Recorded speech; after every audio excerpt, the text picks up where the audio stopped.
Mid point theorem बताने जा रहे हैं मैंने आपको। देखो जो लाइन सेगमेंट थ्योरम का midpoint two side of triangle parallel to the third side. देखो एक ट्रायंगल है ए बी एंड सी, ठीक है, ए बी एंड सी आपका मिड थ्योरम है जिसमें ए बी सी एक ट्रायंगल है जिसमें D and E, A B पे मिड पॉइंट है डी और ए सी पे मिड पॉइंट है आपका ई।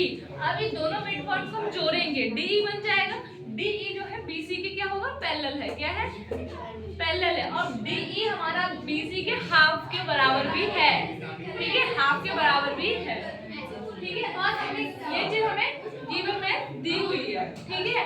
अब हमने क्या क्या प्रूफ क्या करना है कि डी ई हमें बी सी के पैरेलल प्रूफ करना है और हमारा D E half B C के बराबर भी प्रूफ करना है, हमें प्रूफ करना है।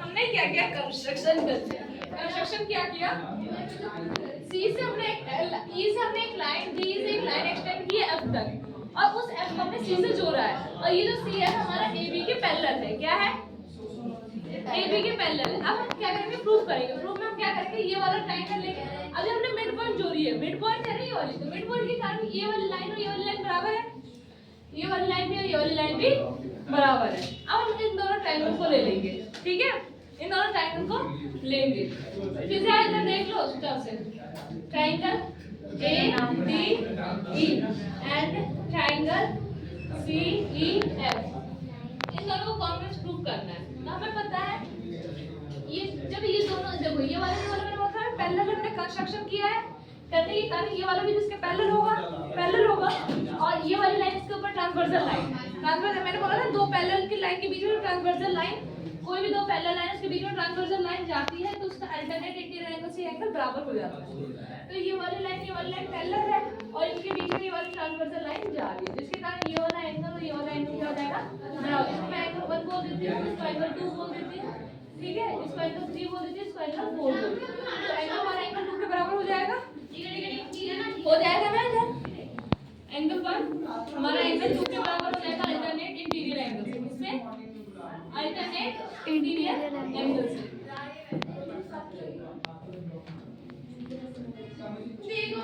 ठीक है। इसके बाद हमारा एंगल 3 और एंगल 4 दोनों बराबर हो जाएंगे वर्टिकली अपोजिट एंगल से। एंगल 3 और एंगल 4 क्या हो जाएंगे, वर्टिकली अपोजिट एंगल से क्या हो जाएंगे, बराबर हो जाएंगे।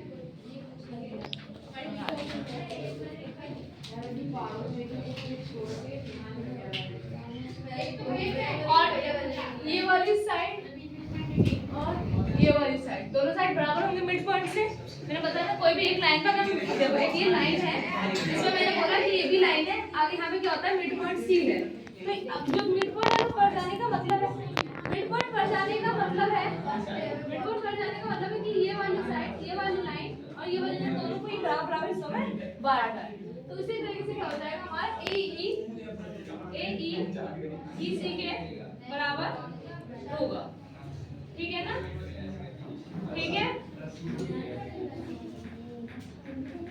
ए ई सी के बराबर होगा क्योंकि हमें गिवन में दे रखा है। अब हमारा ट्रायंगल क्या हो जाएगा, ए डी ई हमें प्रूव हो जाएगा ट्रायंगल सी ई एफ के बाय एंगल साइड से। सीपी सीटी से हम ये बोल देंगे जो एडी है सी एफ के बराबर हो जाएगा, एडी जो है सी एफ के बराबर हो जाएगा बाय सीपी सीटी, बाय सीपी सीटी। अब कॉम्प्लेक्स पार्ट बचा हुआ सारा पार्ट ये वाला भी इसके बराबर हो जाएगा, लेकिन पहले उससे पहले ये ले लेंगे एडी हमारा डीबी के बराबर होगा, डीबी हमारा क्या है मिड पॉइंट है इस वाले साइड के ऊपर। तो एडी जो है वो डीबी के बराबर है। Equation first, equation second, from equation first and second से ये बोल देंगे कि जो डीबी है वो हमारा सीएफ के बराबर है। ये जो है ना डीबी वो हमारा सीएफ के बराबर हो गया। जब दो साइड बराबर है तो आपको पता है पैरेललोग्राम भी पैरेलल भी होगा, है ना, पैरेलल होगा तब क्या। और हमें ये भी पता है कि डीई ईएफ के बराबर है बाय सीपीसीटी, है ना। अब ये भी बोल देंगे कि डीई ईएफ के बराबर है बाय सीपी सीटी। ये 4 हो गया, सॉरी 3rd हो गया, ये 4 हो गया, ठीक है। और हम ये भी बोल सकते हैं ये पैरेलल, अब क्या हो जाएगा डीई हमारा पैरेलल, डीबी हमारा क्या हो जाएगा सीएफ में पैरेलल हो जाएगा। ये 5th इक्वेशन हो गया। हम ये बोल सकते हैं फ्रॉम 3rd DBCF पैरेललोग्राम हो गया, है ना। DBCF पैरेललोग्राम हो गया। अब ये जब पैरेललोग्राम हो गया तो हमें पता है कि ये वाली साइड इसके बराबर होगी ना, होगी। तो हम ये बोल सकते हैं कि DE एक तो हमारी ये वाली साइड इसके बराबर भी होगी, और ये भी पता है कि CF, पहले ये सोचो CF हमारा DV के पैरेलल है तो CF हमारा AD के भी पैरेलल है। क्यों? क्योंकि ये इसी का पार्ट है, ये इसी का पार्ट है। CF हमारा AD के पैरेलल था, हमने माना था, तो CF हमारा DV के भी पैरेलल होगा क्योंकि हमने ये माना था, दर्शक किया था। ठीक है, अब हमारा क्या हो जाएगा कि जो DF है वो BC के पैरेलल हो जाएगा। DE हमारा वो क्या हो जाएगा, BC के पैरेलल हो जाएगा क्योंकि DBCF क्या हमारा पैरेललोग्राम है। और हमें पता है कि जो BC है, BC हमारा DF के बराबर है ना।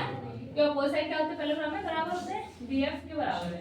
और मैं BC DF को मैं क्या लिख सकती हूँ, DE प्लस में EF लिख सकती हूँ, लिख सकती हूँ ना, DF प्लस में EF लिख सकती हूँ। और मुझे पता है कि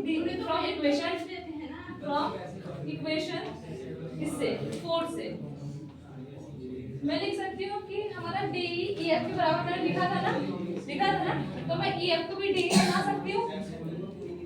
तो BC equal to DE plus में DE, तो 2DE हो गया, BC इक्वल टू 2DE।